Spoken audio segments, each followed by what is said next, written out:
நண்பர்களுக்கு வணக்கம். MAGTNPSC அகாடமியிலிருந்து முனைவர் மா. விஜய் அலெக்சாண்டர். டிசம்பர் மாதம் 31ஆம் தேதியின் முக்கியமான நடப்பு நிகழ்வுகளை காண்போம். விண்வெளிக்கு மனிதர்களை அனுப்பும் முன்னோட்ட முயற்சியாக ஸ்பேடெக்ஸ் இரட்டை விண்கலன்களுடன் PSLV C-60 ராக்கெட் வெற்றிகரமாக விண்ணில் பாய்ந்தது. ஆந்திர மாநிலம் ஸ்ரீஹரிகோட்டாவில் உள்ள சதீஷ் தவான் மையத்தின் ஏவுதளத்தில் உள்ள ஏவுதளத்திலிருந்து இரவு 10 மணிக்கு ஏவப்பட்ட ராக்கெட் திட்டமிட்டபடி புவி வட்டப்பாதையில் விண்கலன்களை நிலைநிறுத்தியது. எதிர்கால தேவையை கருத்தில் கொண்டு பாரதிய அந்தரிக்ஷா ஸ்டேஷன் எனும் இந்திய ஆய்வு மையத்தை 2035ஆம் ஆண்டுக்குள் விண்வெளியில் நிறுவ இந்திய விண்வெளி ஆய்வு நிறுவனம் இஸ்ரோ முடிவு செய்துள்ளது. இந்த திட்டத்தின் முதல் கட்ட விண்கலன்கள் 2028ஆம் ஆண்டு விண்ணில் செலுத்தப்பட உள்ளன. அதற்கான முன் தயாரிப்பு பணிகளில் இஸ்ரோ ஈடுபட்டுள்ளது. அதன் ஒரு பகுதியாக ஸ்பேடெக்ஸ் என்னும் திட்டத்தின் கீழ் விண்ணில் விண்கலன்களை ஒருங்கிணைக்கும் பணிகள் மேற்கொள்ளப்பட உள்ளன. இதற்காக ஸ்பேடெக்ஸ் A மற்றும் ஸ்பேடெக்ஸ் B என இரு விண்கலன்களை தனியார் நிறுவன பங்களிப்புடன் இஸ்ரோ வடிவமைத்தது. இந்த விண்கலன்களை விண்ணில் ஏவுவதற்கான PSLV C-60 ராக்கெட் பயன்படுத்தப்பட்டது. இந்த இரட்டை விண்கலன்கள் தலா 220 கிலோ எடை கொண்டவை. தற்போது ஒன்றன் பின் ஒன்றாக சுற்றி வரும் விண்கலன்களை அடுத்த 2 வாரங்களில் ஒன்றிணைக்கும் பணிகள் மேற்கொள்ளப்படும். மனிதர்களை விண்ணுக்கு அனுப்பும்போது ஒரு விண்கலத்திலிருந்து மற்றொன்றுக்கு மாறவும் எரிபொருளை மாற்றிக்கொள்ளவும் இத்தொழில்நுட்பம் பயன்படுத்தப்படும். PSLV ராக்கெட்டின் இறுதி பகுதியான PS-4 இயந்திரத்தில் போயம் எனும் பரிசோதனை முயற்சியும் வெற்றிகரமாக மேற்கொள்ளப்பட்டது. அதாவது PS-4 இயந்திரத்தை இருமுறை நிறுத்தி மீண்டும் இயக்கி அதன் உயரம் 365 கிலோமீட்டர் கீழே கொண்டு வரப்பட்டது. அந்த இயந்திரத்தில் இந்திய ஆராய்ச்சி மற்றும் கல்வி நிறுவனங்கள் தயாரித்த 24 ஆய்வு கருவிகள் இடம்பெற்றுள்ளன. இவை புவியை வலம் வந்தபடி அடுத்த சில மாதங்களுக்கு போடிக், செயற்கை நுண்ணறிவு, உயிரி தொழில்நுட்பம் தொடர்பான ஆய்வுகளை விண்வெளியில் முன்னெடுக்க உள்ளதாக இஸ்ரோ தெரிவித்துள்ளது. இந்தியா மற்றும் பிரான்ஸ் நிறுவனங்களுடன் ரூபாய் 2867 கோடி மதிப்பிலான 2 ஒப்பந்தங்களை பாதுகாப்பு அமைச்சகம் மேற்கொண்டது. நீர்மூழ்கி கப்பல்களின் நீடித்து இயங்கும் தன்மை, எதிரி நாட்டு போர்க்கப்பல்களை அழிக்கும் ஆற்றல் ஆகியவற்றை மேம்படுத்தும் நோக்கில் இந்த ஒப்பந்தங்கள் மேற்கொள்ளப்பட்டுள்ளன.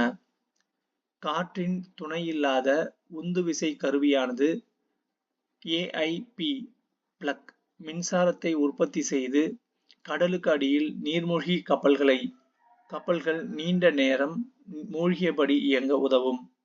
இந்நிலையில் பாதுகாப்பு ஆராய்ச்சி மற்றும் மேம்பாட்டு அமைப்பின் AIB அமைப்பு முறைக்கு AIB பிளக்கை உருவாக்க ரூபாய் 1990 கோடி மதிப்பில் மசகான் நிறுவனத்துடன் ஒப்பந்தம் மேற்கொள்ளப்பட்டுள்ளது.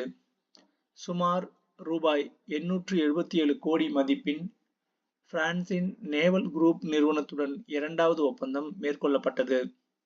இந்திய கடற்படையின் கல்வரி நீர்மூழ்கி கப்பலில் மின்னணு கனரக டோர்பிடோ குண்டுகளை ஒன்றிணைக்க இந்த ஒப்பந்தம் மேற்கொள்ளப்பட்டுள்ளது என்று பாதுகாப்பு அமைச்சகம் தெரிவித்துள்ளது. வரி ஏய்ப்பாளர்களை கண்டறிய DG யாத்ரா என்ற முக அங்கீகார செயலி மூலம் சேகரிக்கப்பட்ட தரவுகளை பயன்படுத்த திட்டமிட்டுள்ளதாக வெளியான தகவலை வருமான வரித்துறை மறுத்தது. DG யாத்ரா அறக்கட்டளை என்ற அரசு சாரா நிறுவனம் சார்பில் நிர்வகிக்கப்படும் DG யாத்ரா செயலி நாடு முழுவதும் பல விமான நிலையங்களில் பயன்பாட்டில் உள்ளது. விமான பயணிகள் இந்த செயலியை கைபேசியில் பதிவிறக்கம் செய்து ஆதார் அடிப்படையிலான சரிபார்ப்பின் மூலம் தங்களின் தரவுகளை பதிவிட வேண்டும். இதன் மூலம் விமான நிலையங்களில் பல்வேறு விதமான சோதனைகளுக்காக நீண்ட நேரம் காத்திருக்காமல் தடையற்ற விரைவான பயணத்தை பயணிகள் மேற்கொள்ள முடியும். பயணிகள் பதிவிடும் தரவுகள் குறியீடுகளாக செயலியில் தொடர்ந்து சேமித்து வைக்கப்படும். டிஜி யாத்ரா செயலி ஒரு தரவு களஞ்சியம் அல்ல. விமான பயணிகள் பயணம் சார்ந்த தரவுகளை சுயமாக அதில் பதிவிடுவதன் அடிப்படையில் அந்த தரவுகள் சேமிக்கப்படுகின்றன. பயணி தனது கைபேசியிலிருந்து அந்த செயலியை பதிவு நீக்கம் செய்யும்போது அதில் அவர் பதிவிட்ட தரவுகளும் முழுவதுமாக நீங்கிவிடும் என்று விமான போக்குவரத்து அமைச்சகம் மூலம் தெரிவிக்கப்பட்டுள்ளது. மத்திய ரிசர்வ் காவல் படையின் CRPF புதிய தலைமை இயக்குநராக மூத்த IPS அதிகாரி விதுல் குமார் நியமிக்கப்பட்டுள்ளார். உலகம் முழுவதும் நாள்தோறும் சுமார் 1.20 லட்சம் விமான போக்குவரத்துகள் நடைபெறுகின்றன.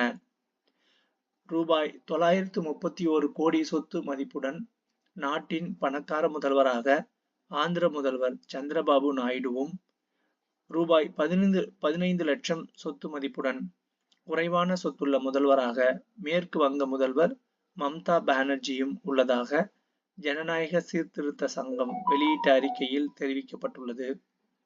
நாட்டில் உள்ள 28 மாநிலங்கள் மற்றும் டில்லி, புதுச்சேரி, ஜம்மு காஷ்மீர் ஆகிய யூனியன் பிரதேசங்களில் முதல்வர்கள் என மொத்தம் 31 முதல்வர்களின் சொத்து மதிப்பு ரூபாய் 1630 கோடியாகும்.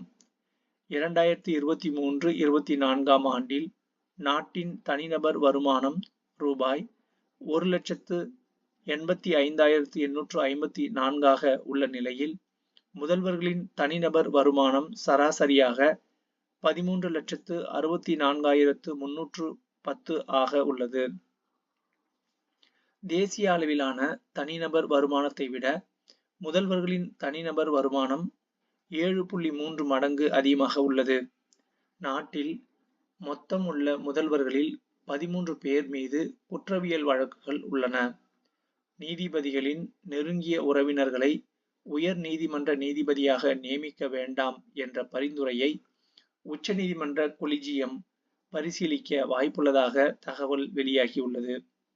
கடந்த 1984 ஆண்டு மத்திய பிரதேச மாநிலம் போபாலில் விஷவாயு கசிந்த ஆலையில் இருந்து 40 ஆண்டுகளுக்கு பின்னர் நச்சு கழிவுகளை அகற்றும் பணிகள் தொடங்கியுள்ளன. கடந்த 1984 ஆண்டு டிசம்பர் 2-3 தேதிகளுக்கு இடைப்பட்ட இரவின் போது போபாலில் யூனியன் கார்பைடு பூச்சிக்கொல்லி உற்பத்தி ஆலையில் இருந்து மெத்தில் ஐசோசயனேட் என்ற விஷவாயு கசிந்தது. இந்த விஷவாயுவை சுவாசித்து 5479 பேர் உயிரிழந்தனர். நீண்ட கால குறைபாடு கொண்ட மாற்றுத்திறன் மற்றும் உடல்நல பிரச்சனைகள் ஏற்பட்டு 5 லட்சத்துக்கும் மேற்பட்டோர் பாதிக்கப்பட்டனர்.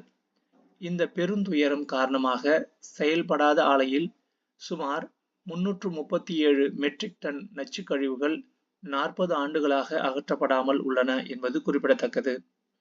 1956 ஆண்டிலிருந்து பெண்களை கடத்தி பாலியல் தொழிலில் ஈடுபடுத்துவதை தடை செய்யும் சட்டம் 1956 நடைமுறையில் உள்ளது.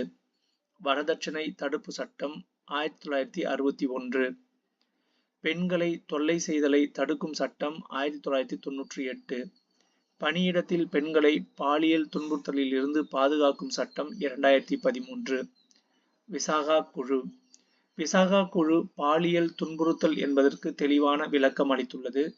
பெண்களின் விருப்பத்துக்கு மாறாக அவர்களை பின்தொடர்வது, சைகைகள் செய்வது, பாலியல் ரீதியான சொற்களை பேசுவது, அவர்களது தனிப்பட்ட நடவடிக்கைகளை புகைப்படம் எடுப்பது, கைபேசி மின்னஞ்சல் மூலம் தொல்லை தருவது, தொட்டோ தொடாமலோ சீண்டுவது ஆகிய இவை யாவுமே தண்டனைக்குரிய குற்றங்கள் ஆகும். நிகழாண்டு செப்டம்பர் மாத நிலவரப்படி நாட்டின் வெளிநாட்டு கடன் ரூபாய் 60.53 லட்சம் கோடியாக உள்ளது. நடப்பு நிதியாண்டின் ஜூலை முதல் செப்டம்பர் வரையிலான இரண்டாவது காலாண்டில் நாட்டின் பொருளாதார வளர்ச்சியானது, அதாவது ஜிடிபி, முந்தைய 7 காலாண்டுகளில் இல்லாத குறைவாக 5.4% எட்டியது. முதல் அரையாண்டில் ஜிடிபி வளர்ச்சி 6% இருந்தது குறிப்பிடத்தக்கது. நாட்டின் 37 வணிக வங்கிகளின் மொத்த வாரா கடன் கடந்த செப்டம்பரில் 2.6% குறைந்துள்ளது என்று ரிசர்வ் வங்கி வெளியிட்ட நிதி அறிக்கையில் தெரிவிக்கப்பட்டுள்ளது. வங்கிகளின் பணப்புழக்க விகிதம் கடந்த ஆண்டு செப்டம்பரில் 135.7%இலிருந்து நிகழாண்டு செப்டம்பரில் 128.5% குறைந்துள்ளது. அரசு உதவி பெறும் பள்ளி மாணவிகளுக்கும் மாதந்தோறும் ரூபாய் 1000 உதவித்தொகை வழங்கும் வகையில் புதுமை பெண் திட்ட விரிவாக்கத்தை முதல்வர் மு.க.ஸ்டாலின் தொடங்கி வைத்தார். கன்னியாகுமரி கடலில் விவேகானந்தர் பாறை, திருவள்ளுவர் சிலை ஆகியவற்றை இணைக்கும் வகையில் ரூபாய் 37 கோடி மதிப்பில் அமைக்கப்பட்டுள்ள கண்ணாடி இழை கூண்டு பாலத்தை முதல்வர் மு.க.ஸ்டாலின் திறந்து வைத்தார். நன்றி.